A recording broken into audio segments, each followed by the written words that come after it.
నా పేరు దూసర్ ఉప్పలయ్య గౌడ్, గ్రామం మొబల్ కేశాపురం, జనగాం జిల్లా. నేను 1992లో నేను డిగ్రీ పూర్తి చేసిన. ఆ తర్వాత నేను రాజకీయాలంటే నాకు చాలా ఎక్కువ ఇష్టమే ఉండేది. నేను యువకునిగా ఉన్నప్పుడు కూడా మా గ్రామంలో ఉన్నటువంటి స్కూల్లో శ్రమదానం ద్వారా మేము కొంతమంది యువకులం కలిసి అక్కడ పాడుబడినటువంటి ఒక బావి ఉండే, ఆ బావిని కూడా కూడపడం జరిగింది. మరియు అదే విధానంగా అక్కడ శ్రమదానంతో యువకులు అందరం కలిసి ఒక లాట్రిన్ను కూడా కట్టడం జరిగింది. ఎందుకంటే విద్యార్థులకు సౌకర్యంగా ఉండకపోయేది అప్పట్లో. దానికి కూడా మేము అందరం కలిసి యువకులం ముందుండి సహాయ సహకారాలు స్కూల్లో కూడా అందించాము.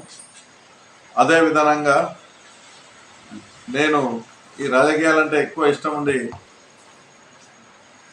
నాకు చిన్నతనం నుండే ప్రజలకు సేవ చేయాలనే ఒక భావన ఉండే.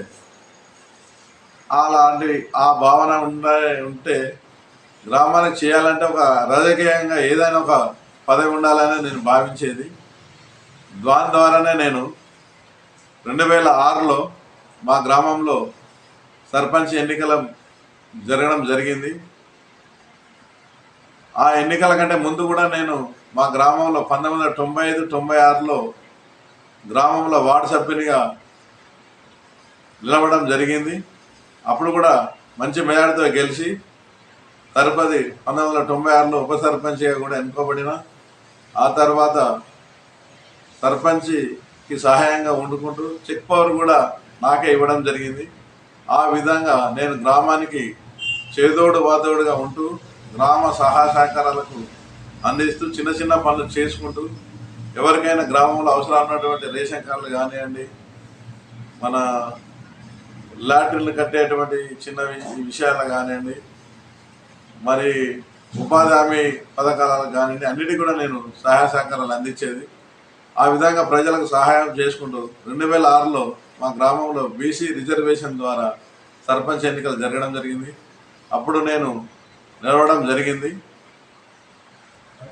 ఆ సమయంలో నేను తెలుగుదేశం పార్టీ నుండి అధిక మెజార్టీతో దాదాపు 400 మెజార్టీతో మా గ్రామ ప్రజలను ఎన్నుకోవడం జరిగింది. వారందరికీ కూడా నేను సహాయ సహకారాలు అందించుకుంటూ గ్రామానికి ఇతోధికంగా సహాయపడడం జరిగింది. వారికి మా గ్రామంలో నేను మొట్టమొదటిసారి సీసీ రోడ్లు లేకుండా బాగా సీసీ రోడ్లు చేయాలని నాకు అభిరుచి ఉండేది. ఫండ్స్ చేయాలంటే కూడా చాలా కష్టంగా ఉండేది.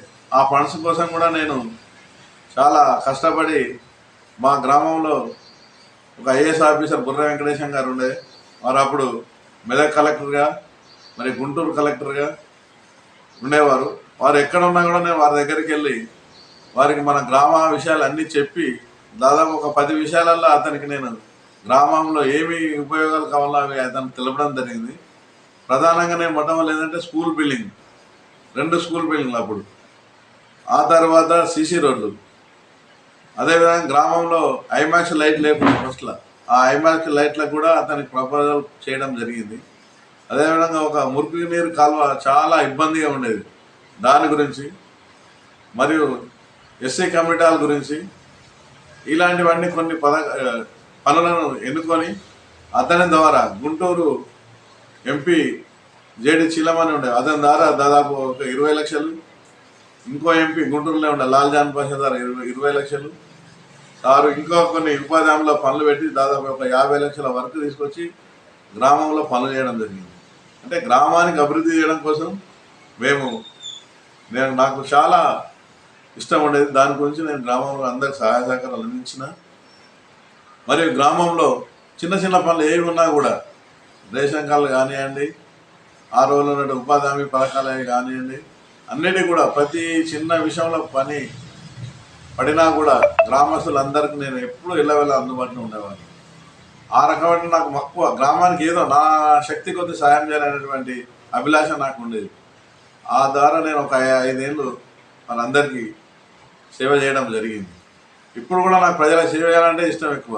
ఎందుకంటే ప్రజలకు నా శక్తి కొరకు ఏదో మనకు సహాయం చేయాలనే ఉంటుంది. ఇప్పుడు కూడా నేను అదే విధంగా తోచిన సహాయం చేస్తూ ఉంటా.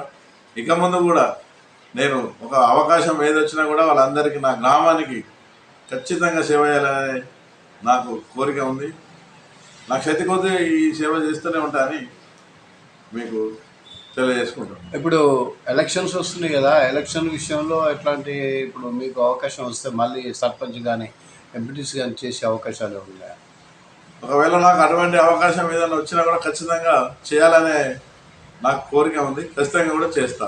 అంటే ఎందుకంటే అది ప్రజలకు సేవ చేయాలనే భావన, ఏదో రాజకీయాలకు చేయాలని లేదు, ఖచ్చితంగా కూడా చేయాలని అనుకుంటున్నాను. ఇప్పుడు గత ప్రభుత్వం చేసినటువంటి అభివృద్ధి పనులలో ఇంకా మీ గ్రామానికి చేయవలసిన పనులు ఏమున్నాయి? ఆ గ్రామంలో ఇంకా చాలా వరకు అయినాయి, ఇంకా చాలా పనులు చేయడం ఉన్నాయి, మిగిలిపోయినాయి. ప్రధానంగా సీసీ రోడ్లు లేవు, ఇంకా పేదవాళ్ళకు ఇంకా కొన్ని ఇండ్లు కూడా లేవు. చాలా ఆర్థికంగా వెనుకబడినటువంటి ప్రజలు ఉన్నారు, వాళ్ళకు కూడా కొన్ని ఇండ్లు తక్షణం కావాలి, అది కూడా గవర్నమెంట్ ద్వారా సాధించాలి. సీసీ రోడ్లు కావాలి, ఇంకా కొన్ని మా గ్రామంలో చెక్ డ్యాములు కావాలి. రైతులకు కూడా చాలా కొంత నీటి కొరత ఉంది. అటువంటి చిన్న చిన్న పనులు, చెరువులో పూడికలు తీయడం అటువంటివి, ఇవన్నీ కూడా చాలా మిగిలిపోయినాయి, అవి కూడా చేయాలనుకుంటున్నాను. ఇప్పుడు అది కాకుండా ఇప్పుడు ప్రతి గ్రామంలో కూడా కమ్యూనిటీ హాల్స్, తర్వాత కుల ప్రతిపాదన వాళ్ళ మహిళా సంఘ భవనాలు అలాంటివి ఉన్నాయి కదా, మీ దగ్గర అవి ఏమైనా ఉన్నాయా? మా దగ్గర నేను సర్పంచ్ ఉన్నప్పుడే కొన్ని పనులు ఎస్సీ కమ్యూనిటీ హాల్ చేయడం జరిగింది. మరియు బీసీ కమ్యూనిటీ హాల్ కూడా ఉంది మా దగ్గర. మహిళా బిల్డింగ్ ఉన్నది. కాకపోతే ఒక గౌడ సంఘం, కొన్ని కుల సంఘాలకు కూడా కావాలి కమ్యూనిటీ హాల్. అటువంటి కుర్మ సంఘం కానివ్వండి, గౌడ సంఘం కానివ్వండి, ముద్దురాజు సంఘం కానివ్వండి, అటువంటి మిగిలిపోయినాయి, అవి కూడా చేసుకోవాలనేటువంటి ఉన్నది. ఇంకా ఇప్పుడు మీరు రాజకీయంలో కూడా చురుగ్గా చాలా పాల్గొంటారు కదా, పాల్గొన్న తర్వాత ఇప్పుడు యువకులకు కానీ లేకపోతే పేద ప్రజలకు కానీ ఎట్లాంటి పథకాల కోసం మీరు ప్రచారం చేయాలనుకుంటున్నారు? ఇవాళ ముఖ్యంగా చదువుకున్నటువంటి యువకులకు నిరుద్యోగం చాలా ఉన్నది, వారికి ఉపాధి అవకాశాలు కావాలి. చదువు ద్వారా అందరికీ ఉద్యోగాలు లేకపోయినా కానీ ఉపాధి ఏమంటే ఇప్పుడు వారికి ఇప్పుడు డైరీ ఫార్మ్స్ అయినా, లేకపోతే కోళ్ళ ఫారాలు కానివ్వండి, ఇటువంటి చిన్న చిన్న పథకాలకు కూడా వాళ్ళకు సహాయం చేయాలి గవర్నమెంట్ తరఫున. మేము కూడా అటువంటి అవకాశం ఉన్నప్పుడు వాళ్ళకి సహాయం చేస్తాం. ఇప్పుడు అవకాశం వస్తే మళ్ళీ మీరు రాజకీయంలోకి రావడం సిద్ధంగా ఉన్నారు? ఖచ్చితంగా, ఎందుకంటే నాకు ప్రజా సేవ చేయాలని ఉన్నది కాబట్టి అటువంటి అవకాశం వస్తే ఖచ్చితంగా చేస్తాను.